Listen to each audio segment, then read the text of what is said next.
Michael Edwards punya jasa besar atas sukses Liverpool beberapa musim terakhir. Di balik skuad tangguh racikan Jurgen Klopp, Edwards adalah sosok di balik layar atas transfer pemain The Reds. Edwards menjadi direktur olahraga Liverpool sejak 2016 lalu. Pada era Edwards, sejumlah transfer penting dilakukan Liverpool. Mohamed Salah, Virgil van Dijk, Alisson, dan Fabinho adalah contoh sukses hasil kerja Edwards. Paling baru ada nama Diogo Jota yang dibeli dari Wolves pada awal musim 2020-2021 lalu.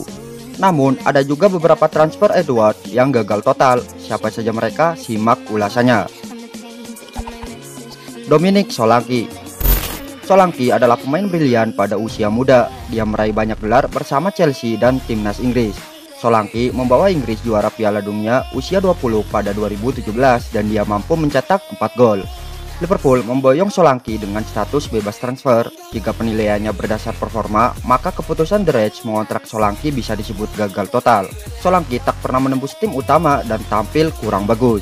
Namun kegagalan itu ditutup dengan uang 21 juta euro yang didapat Liverpool saat menjual Solanke ke Bournemouth. Naby Keita.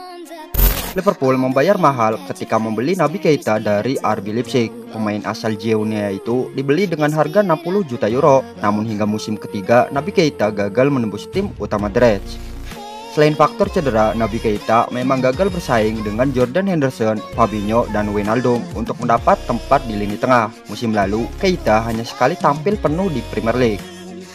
Rapor buruk terbaru Naby Keita terjadi ketika dinilai sebagai biang kekalahan Liverpool atas Real Madrid. Ben Davies.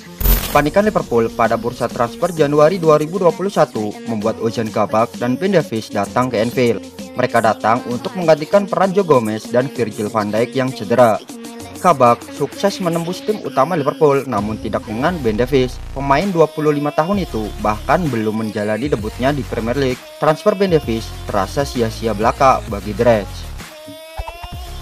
Alex Oxlade-Chamberlain. Liverpool membayar 38 juta euro pada Arsenal untuk mendapatkan jasa Chamberlain.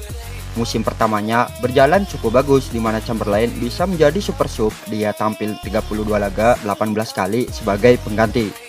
Setelah itu Chamberlain menjadi pesakitan. Musim 2018-2019 dia hanya bermain selama 19 menit. Sisanya mengalami cedera.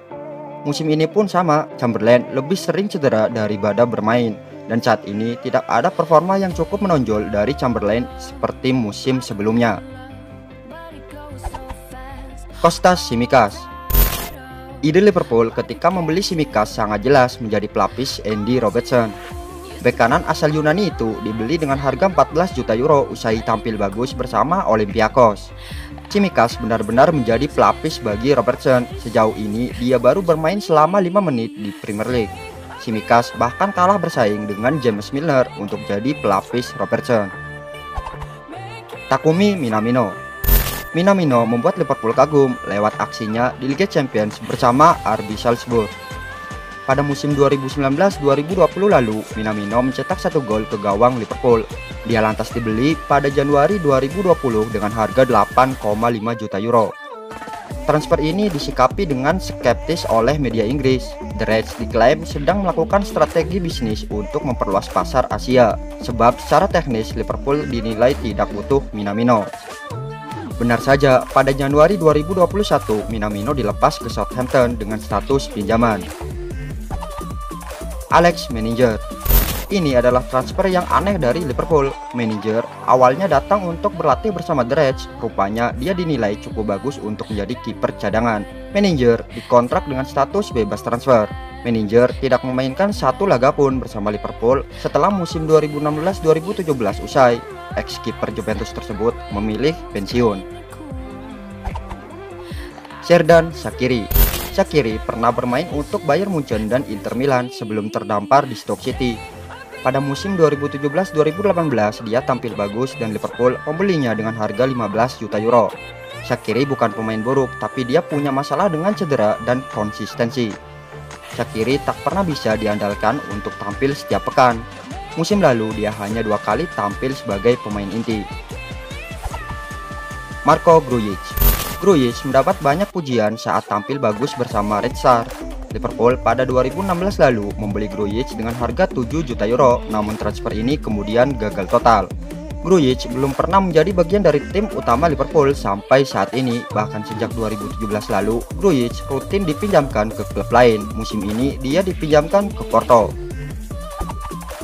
Loris Karius. Nama yang mustahil dilupakan fans Liverpool, Loris Karius. Dia akan dikenang sebagai legenda atas performanya pada final Liga Champions 2017-2018 lalu, di mana Liverpool kalah dengan skor 1-3 dari Real Madrid. Karius membuat 2 blunder konyol pada gol Karim Benzema dan Gareth Bale. Liverpool membeli Karius dari Mainz dengan harga 10 juta euro pada 2016. Dia tidak pernah benar-benar menjadi kiper utama Liverpool karena harus bersaing dengan Simon Mignolet. Adrian didatangkan dari West Ham dengan status bebas transfer pada awal musim 2019-2020. Sejak awal, kiper asal Spanyol memang tidak diplot sebagai pilihan utama, dia hanya jadi pengganti Alisson. Namun dengan pengalaman yang dimiliki, performa Adrian di bawah harapan. Dia acap kali membuat blunder, belakangan dia mulai terpinggirkan dan menjadi kiper ketiga Liverpool. Ragnar Klavan. Liverpool membeli Ragnar Klavan dari klub Bundesliga Augsburg pada awal musim 2016-2017. Saat itu banyak yang bertanya soal kapasitas pemain yang dibeli dengan harga 5 juta euro itu. Benar saja, Klavan tidak pernah jadi pemain utama Liverpool. Pilar timnas Estonia itu lebih sering duduk di bangku cadangan. Performanya juga tidak cukup menonjol. Klavan dijual ke Cagliari pada 2018 dengan harga 1,3 juta euro.